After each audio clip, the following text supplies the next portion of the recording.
Lundi 3 novembre 2014, ici Éric Latour à Saint-Jean-sur-Richelieu. Il y a quelques instants à peine s'est terminée la séance régulière du Conseil.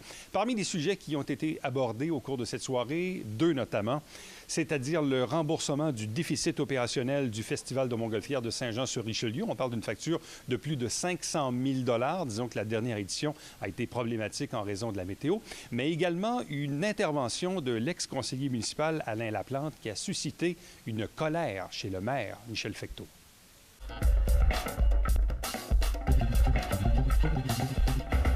Bonsoir, Monsieur le maire.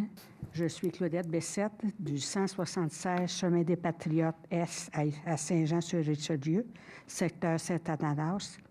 Je voudrais, au nom de la Société d'horticulture au Richelieu et en mon nom personnel et en tant que président de la Société d'horticulture au Richelieu, remercier les conseillers du secteur Iberville, M. Justin Bessette, M. Hugues Larivière, qui n'est pas là, Mme Mélanie Dufresne, du support apporté afin que le parc Robert-Lheureux, situé au coin de la rue 15e avenue et du boulevard d'Iberville, redevienne un endroit où il fait bon vivre.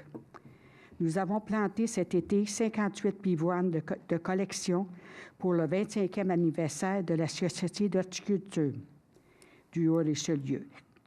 Ce parc était abandonné depuis son aménagement. Alors, bravo pour lui avoir redonné vie. Bravo à toutes les personnes qui se sont impliquées pour faire que le parc redevienne ce qu'il était auparavant. Merci beaucoup. Merci, madame. Bonne soirée.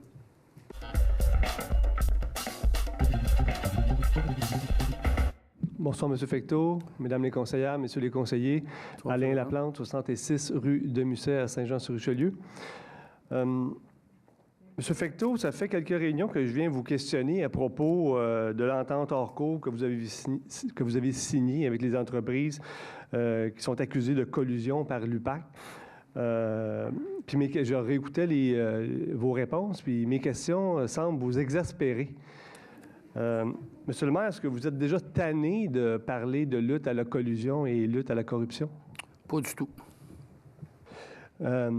Tant mieux, parce que moi aussi, c'est un sujet qui m'intéresse.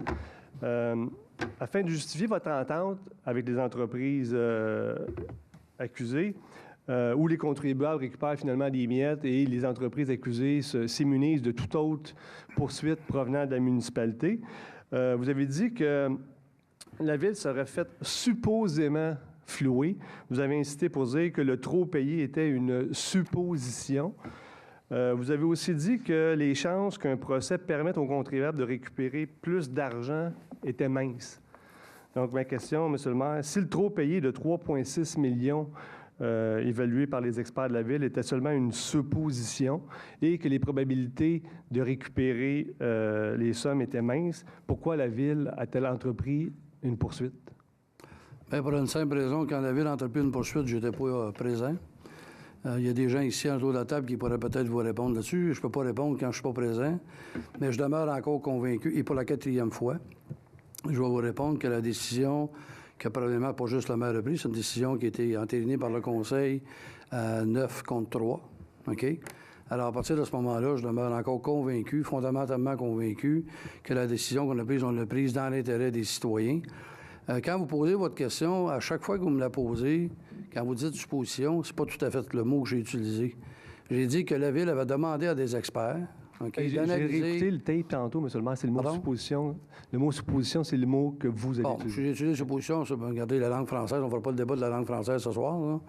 Mais ce que je vous ai aussi dit, c'est que lorsque les experts que la Ville a engagés, que retenus, pour faire l'analyse des appels d'offres, que ces gens-là n'avaient pas été témoins des conditions de chantier, que ces gens-là, les ordres de changement qu'il y en a eu, puis ils ont été nombreux, n'étaient pas sur place. Puis je vous ai aussi dit, et je vous le répète pour la 4e fois, qu'un des gros joueurs dans l'entente, OK, malheureusement, avait déposé ses bilans. Et à partir de là, ces gens-là, qui sont encore en procès et encore des gens qui sont accusés et non reconnus coupables, que la fin, on ne le savait pas, puis que les frais qu'on avait déboursés déjà à la première année, qu'on essayait d'extrapoler ces frais-là, ils coûteraient combien dans 3, 4, 5, 6 ans, puis on a jugé bon de ne pas jouer avec l'argent des contribuables, Puis un vieil adage qui tient sa place, un tien vaut mieux que deux tu l'auras. Monsieur le maire, la raison pour laquelle la municipalité a entrepris cette poursuite de 3,6 millions, c'est parce que les chances de récupérer plus d'argent étaient bonnes.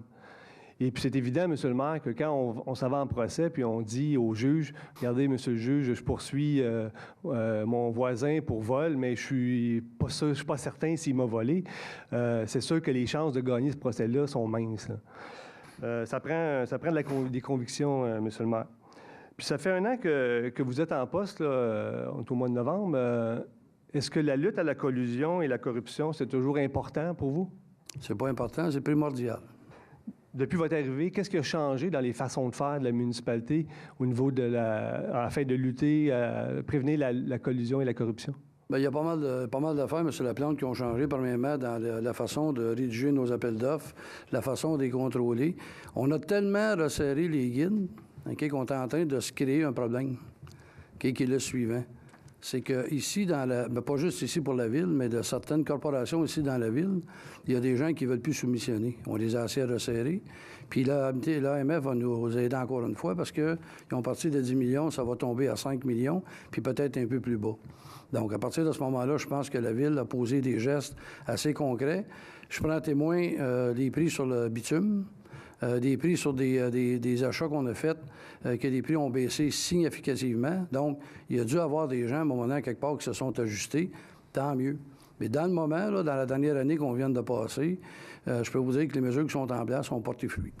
Si l'objectif, justement, c'est d'avoir les meilleurs prix, je ne pense pas que c'est en complexifiant les processus. Peut-être la solution est dans l'autre direction. La solution est de simplifier les appels d'offres, justement, pour maximiser le nombre de soumissions et générer le meilleur prix possible.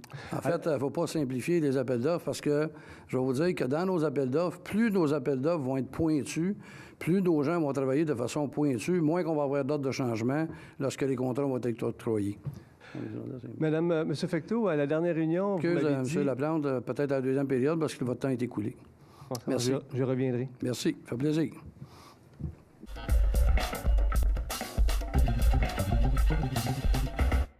« 6.2, soutien financier de la Corporation du Festival des Montgolfières de Saint-Jean-sur-Richelieu. » Alors, Monsieur le maire, je propose d'autoriser le trésorier de la Ville ou la trésorière adjointe à effectuer un paiement de 555 000 $ à la Corporation du Festival de Montgolfières de Saint-Jean-sur-Richelieu, Inc., Corporation, pour la soutenir à la suite du déficit subi en 2014, et ce, à même les disponibilités du poste comptable 54-1-01-000. À effectuer le paiement de la subvention de 660 400 $ indexée avant la date prévue en début d'année 2015, selon les dispositions du protocole d'entente entre la Ville et la Corporation, et ce, à même les disponibilités du poste comptable 54-191-01-000. À effectuer une avance de fonds à la Corporation afin de permettre la réservation des artistes plus tôt qu'à l'habitude dans le but de sécuriser la programmation des spectacles. Le montant sera déterminé en fonction des négociations à la suite d'une demande provenant du président de la Corporation au trésorier de la Ville. Cette somme sera prise à même la disponibilité du poste comptable 54-139-01-000 et d'autoriser le directeur général à signer pour et au nom de la Ville de Saint-Jean-sur-Richelieu une entente avec la Corporation fixant les modalités de mise en œuvre de la présente résolution. J'appuie. Merci.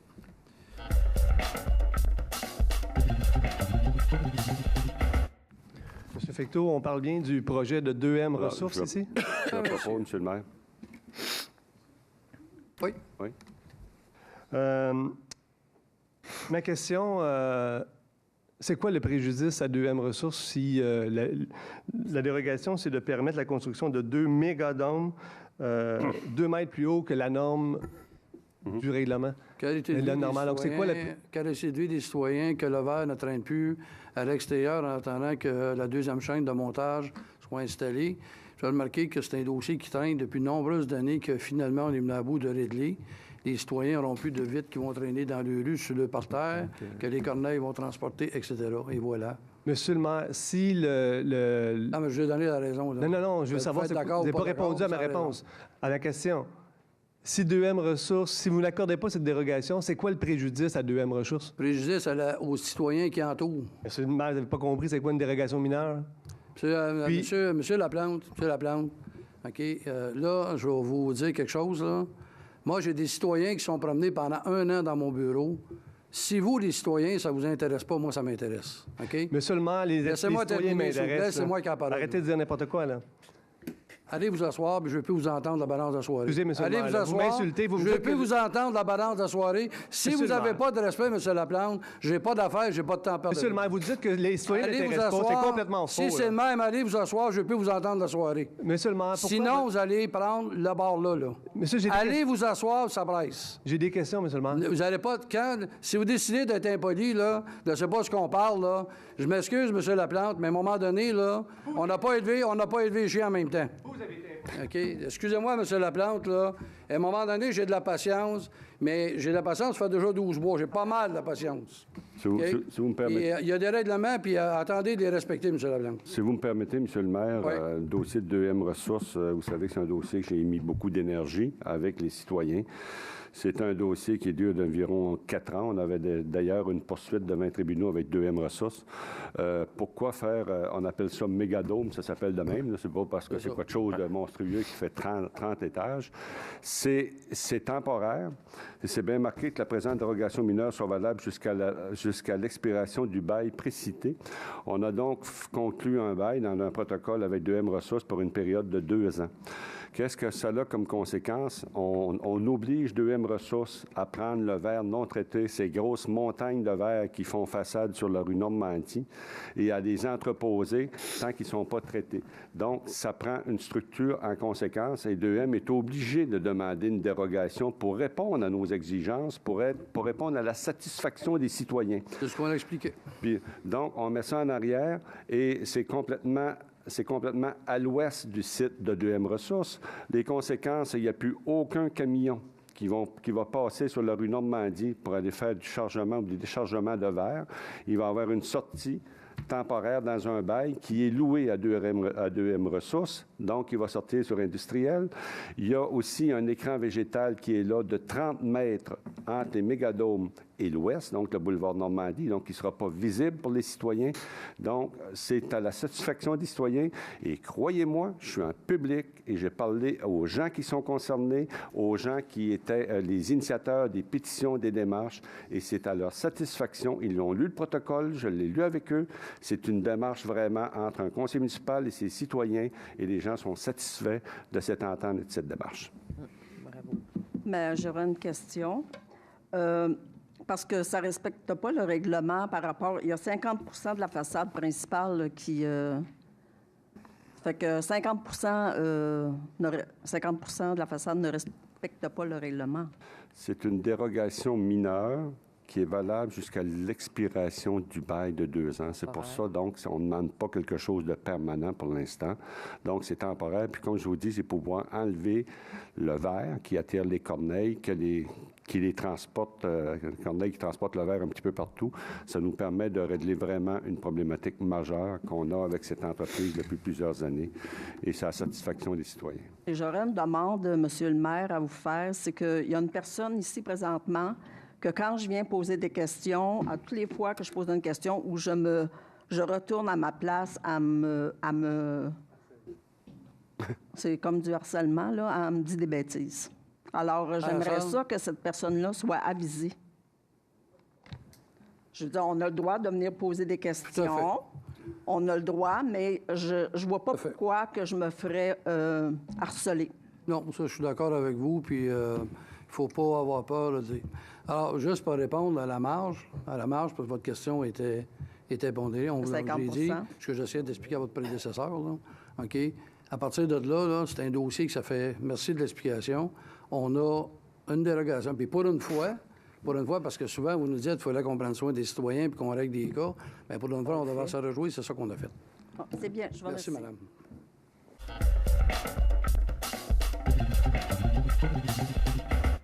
Huguette Terrien, rue Godin, l'Acadie. J'ai quelques questions. La première, c'est le point 16.1, dernier paragraphe. Quand on parle d'autoriser les classes d'usage C3, station-service, et de réduire la marge arrière minimale à 7,5 mètres dans la zone C26-28 située à l'intersection du boulevard Saint-Luc et de l'avenue des Pins. Ce que je connais de ce secteur-là, c'est qu'on est sur le bord de la rivière l'Acadie. Non. Non? Non, vous êtes de l'autre côté. On est de l'autre côté. C'est l'autre côté du Pine-Beau, du Pine Grove. OK. Donc, ça répond à ma première question. Merci. L'autre, 16.5, règlement 1283. Est-ce qu'on peut me garantir que ça n'a rien à voir, ça, cette augmentation de taxes-là, avec le nouvel aqueduc qui va demander plus d'eau, donc plus de travail à l'usine de filtration d'eau, donc augmentation là, de coût de 3 millions à peu près avec des augmentations de taxes. Est-ce que ça vient d'où? M. Deslarge, je vais vous répondre, Mme. C'est Mme Terrien. C'est le remplacement d'un équipement existant qui a atteint sa durée de vie à toute fin pratique. Okay. C'est de l'entretien régulier là, sur nos équipements. Ça n'a rien à voir avec le fait que l'usine de filtration va avoir à fournir plus d'eau. Non, la capacité est là. Il y a déjà un réservoir qui existe et non, c'est vraiment un équipement qui a atteint sa fin de vie. OK. Et quand vous parlez de la répartition de la taxe aux gens de Saint-Jean, Saint-Luc, l'Acadie, est-ce que c'est pour toute la population, y compris ceux qui paient déjà pour leur système d'égout et qui ont leur eau? Secteur desservi seulement. D'accord. Merci. Dernière question. C'est pour un des premiers points qui a été abordé quand vous parlez de la corporation là, des Montgolfières. Excusez-moi de ne pas connaître tous les rouages, là, mais la corporation du Festival de Montgolfières, c'est-tu privé ou public? C'est une corporation qui est privée. C'est privé. Il y en a entendre que la ville, la corporation a été mise sur pied par la ville de Saint-Jean-sur-Richelieu et la corporation donne un mandat de gestion à co-gestion et ça depuis 22 ans. Attendez un peu. C'est pas d'hier. C'est une corporation privée, mais ça a été mis sur pied par la ville. Bien, la ville peut mettre une corporation, une corporation privée. C'est une corporation qui a son conseil d'administration, si je peux m'exprimer, pas privé, là, mais avec un conseil d'administration sur lequel siègent des élus et du personnel de la ville. Et quand ils font des revenus, là, cette corporation-là, ça va où? Bien, les revenus de la corporation, depuis 22 ans, là, je ne peux pas tout vous détailler les 22 dernières années. Là. Moi, je suis en poste de pendant. C'est une corporation à but non lucratif. Dans les ententes, ils doivent créer un fonds de réserve en prévision d'opérations déficitaires, ce qui a été fait dans le passé. Ces réserves-là ont été épuisées là, depuis les dernières années. C'est vraiment une corporation à but non lucratif. Là. Donc, les bénéfices ne sont pas répartis, ils restent dans la corporation.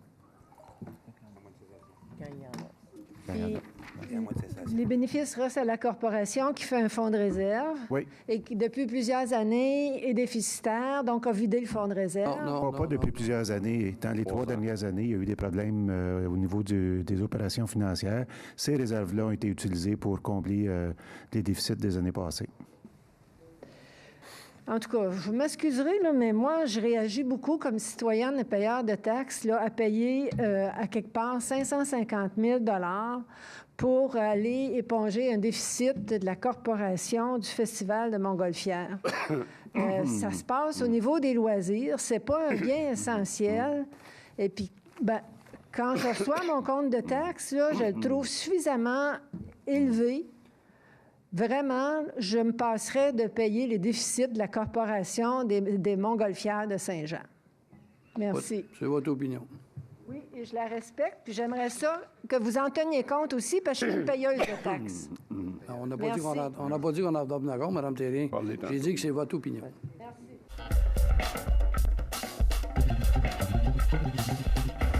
Bonsoir, M. Fecteau, Alain Laplante, 76 rue de Musset. À la dernière rencontre, je suis venu encore vous parler là, de collusion. Et à la fin de mon intervention, vous avez dit « J'aurai l'occasion dans un autre temps de vous parler d'un dossier dans lequel vous êtes impliqué, M. Laplante. » De quel dossier parlez-vous, M. Fecteau? Je ne débattrai pas de ce dossier-là en public. Non, mais vous avez publiquement évoqué... Moi, je suis venu vous parler de collusion, puis vous m'avez dit que vous allez... Non. Je vous cite, j'aurai l'occasion dans un autre temps de vous parler... On ne parle pas de collusion, là. On ne parle pas de collusion. D'un dossier dans lequel vous êtes impliqué. M. Laplante, on ne commencera pas, là, parce que ça va finir par peut-être pas aller de la bonne affaire. Vous m'avez dit... Vous revenez, là, c'est la 5e fois. J'aurais quasiment envie de vous donner une lettre que j'ai reçue dernièrement, là, qu'une personne utilisait le mot « quérulent ». Savez-vous quoi ça veut dire, ça? M. Fecteau, ma question concerne... Vous savez quoi ça veut dire? Votre intervention. Non, mais je ne veux pas que vous parliez d'autre chose, M. Fecteau. À la dernière réunion, vous avez dit « J'aurai l'occasion dans un autre temps de vous parler d'un dossier dans lequel vous êtes impliqué, M. Laplante. » Moi, M. Fecteau... J'ai jamais parlé de collusion. Non, mais d'accord, je suis content de l'apprendre. Mais je suis curieux de savoir c'est quoi le dossier. Moi, M. Fecteau, je suis pour la transparence. Allons-y. On n'en débattra pas, mais j'aimerais savoir lequel dossier vous faites référence. Ça me fait plaisir de vous inviter à mon bureau et d'en discuter face à face. Si vous m'invitez, ça va me faire plaisir de vous voir, M. Ça me fait plaisir, mon bureau est toujours ouvert. J'aurais aimé le savoir, puis je pense que tout le monde pourrait... Vous savez quoi, M. Laplante, à un moment donné, j'ai assez de respect quand ça concerne une personne individuelle. Habituellement, je discute ça en privé. C'est l'éducation que j'ai reçue. Bon, c'est une bonne idée, mais c'est une mauvaise idée d'en parler à la dernière réunion. Pas nécessairement, parce que depuis si M. Laplante, j'étais au pied de la lettre avec tout ce que vous lancez depuis le début de l'année, d'après moi, là, on a la maille à partir.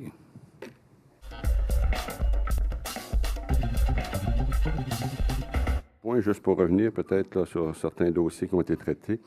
Entre autres, je vous ai mentionné tantôt en début d'Assemblée, suite à une question d'un contribuable, que le gouvernement va nous faire un cadeau qui va nous manquer peut-être 1,5 million dans notre budget. Alors, il va falloir qu'on essaye encore une fois aller dans les fonds de tiroir. Donc, on va faire ça cette semaine puis la semaine prochaine. Pour nous, le budget était pratiquement terminé. Alors, c'est une mauvaise surprise. Il va falloir qu'on vive avec. Également, je voudrais souligner, vous savez, un conseil municipal, ça prend bien sûr des décisions. C'est mandaté par les citoyens pour le faire.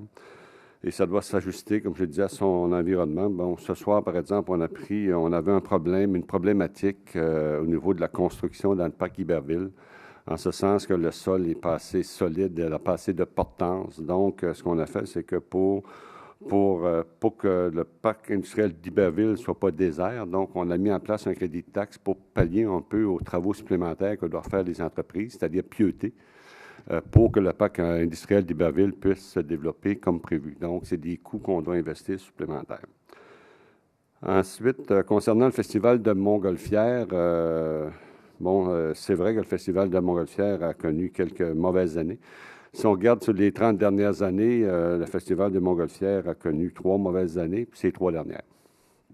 Alors, je pense que c'est pas de la faute de personne, c'est pas de la faute du festival, c'est un peu la faute de la température. Alors, je pense que 3 mauvaises années de suite, effectivement. Et lorsqu'on étudie, on regarde, lorsqu'on regarde le Festival des Montgolfières, lorsqu'on regarde les retombées du festival, qui sont de l'ordre de 12 millions de dollars. Si on n'avait pas ces retombées, possiblement que ça aurait des impacts, c'est des impacts positifs qu'on n'aurait pas sur la ville, puis ça aurait peut-être un impact dans le sens contraire sur le compte de taxes. Donc, je pense si occasionnellement, on doit appuyer notre festival des Montgolfières, je pense que c'est la fierté de la ville de Saint-Jean. Si Saint-Jean-sur-Richelieu a une renommée internationale, c'est pas son festival. Alors, je pense que oui. Ça ne veut pas dire que le conseil municipal ne doit pas suivre ça d'une façon très assidue et avec beaucoup de rigueur. Et ça se fait déjà. Donc, ça, je peux vous rassurer là-dessus. En ce qui concerne l'entente hors cours, écoutez, effectivement, comme le mentionnait M. le maire tout à l'heure, c'est un dossier qui a été initié par l'ancien conseil municipal. Alors, a été la première ville au Québec à initier ce genre de poursuite envers des entreprises. On sait très bien là-dedans que la poursuite initiale était environ de 4,5 millions, mais le plus gros joueur qui était Sifbec s'est mis, je ne sais pas, sur la loi de protection de ses créanciers, donc on ne pouvait pas le poursuivre. Ce qui fait qu'il restait environ, au niveau de la poursuite, 1,5 million. Donc, si la Ville a réglé pour 1,2 million, je pense que c'est un excellent règlement. C'est vrai que les frais sont extrêmement dispendieux parce que ça prend des avocats qui sont spécialisés. Puis c'est pas évident d'arriver à des conclusions et à des ententes hors cours. Alors, le Conseil a pris, je pense, une sage décision, le nouveau Conseil, pour dire oui, on a une entente, puis on pourrait s'en aller en procès. Ça pourrait nous coûter peut-être encore au moins des centaines de milliers de dollars pour avoir une décision d'un tribunal dont on ne connaît pas, qui pourrait être positive comme négative. Alors, je pense qu'il y avait un règlement sur la table qui était possible. Puis je pense que c'est un bon règlement dans l'intérêt des contribuables, compte tenu de la poursuite. Puis c'était aussi, il y avait un message, vous le savez, on l'a dit plusieurs fois, il y avait un message envoyé là-dedans. La collusion Saint-Jean-sur-Richelieu, on n'en veut pas, il n'y en aura plus, et on va faire preuve de rigueur. Et les gens, si on soupçonne, on va poursuivre. Donc, on est les premiers à poursuivre, on est les premiers à arriver à une entente hors cours qui est satisfaisante pour les contribuables. Puis je pense que ça envoie un message qui est très clair.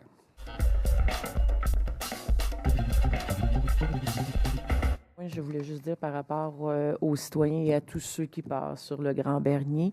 Il y a 2 semaines, on a tout arrangé la voie ferrée au niveau pas loin du domaine de l'An.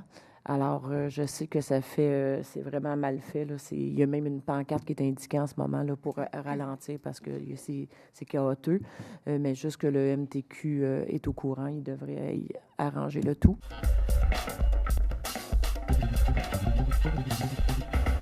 Juste un retour, j'ai eu l'occasion de... On sait qu'on a vécu quelque chose de moins agréable. J'ai eu l'occasion d'assister aux funérailles en compagnie du colonel Mercier samedi dernier. De rencontrer la famille de l'adjudant Vincent. La famille voulait absolument, s'il y en a qui se posent la question, pourquoi la Ville n'a peut-être pas posé des gestes, quoi que ce soit, on a mis les drapeaux en berne immédiatement, mais à la demande de la famille voulait avoir ça le plus simple possible. C'est ce qu'on s'est appliqué à respecter. Sur place, on a eu l'occasion il y a une lettre personnelle qui a été envoyée à Mme Vincent, qui demeure à Saint-Jean-sur-Richelieu. Évidemment, c'est le souhait de cette famille-là. J'aimerais remercier les collègues. On termine ce soir la première année du mandat, puis réitérer ce qu'on mentionnait tantôt. Je pense qu'on est au service des citoyens. Donc, tout le monde essaie de faire de son mieux. Alors, ce qu'on disait, c'est que ce qui doit prioriser, c'est la Ville et ses citoyens avant les intérêts personnels ou les ambitions personnelles. Donc, c'est ce qu'on discutait lors du plénier tantôt, et je pense qu'on était, somme toute, tous d'accord avec ça. Pour la clinique de vaccination que Mme Charbonneau parlait tantôt, évidemment, puis pour les jeunes enfants, ils ont innové avec un nouveau vaccin dans lequel ils peuvent faire l'injection, pas piquer, mais l'injection par le nez. Donc, ça l'empêche les bébés de pleurer. Là. Fait que comme ça, les enfants vont être moins traumatisés par un petit vaccin à travers ça. Au niveau du transport, on en a parlé tantôt. Je sais que le comité se penche actuellement pour la refonte des routes, des accessoires, que genre d'autobus, contrat, etc. Donc, ça va sortir sous peu. Donc, merci du travail que vous accomplissez dans ce dossier-là. Monsieur Larivière, je vais réitérer l'invitation au ministre Poitiers. On en a parlé de vos lampadaires, de nos lampadaires. Évidemment, il commence à faire noir plus de bonne heure.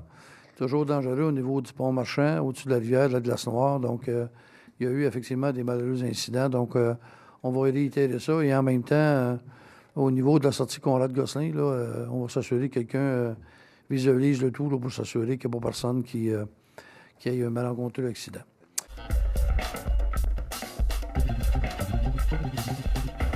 Merci d'avoir été là. On se fixe rendez-vous la semaine prochaine alors que nous allons vous présenter de nouveaux extraits de cette séance du Conseil du lundi 3 novembre 2014.